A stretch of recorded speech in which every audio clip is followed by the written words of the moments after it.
Walang naririnig ang kapatid mo. Pagkasabi nito, pinapatuman ng bahay ka ng pagkakapagsinasyan at kasabatan nito.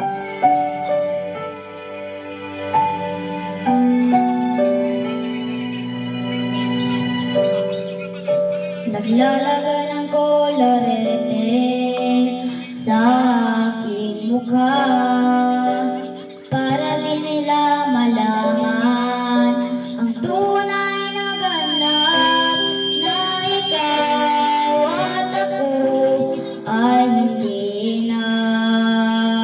Anak ko ng mga siglara ay pumunta ng bahay ka kay Ryan. Mabilis na rin. Sa'yo pa ang mga ngiti para di halata.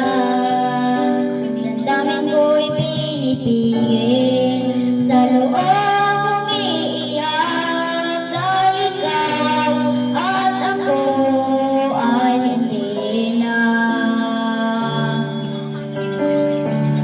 At ang hirap mapapanggap pa ba ako na ako ay masaya kahit ang totoo ay talagang wala ka na.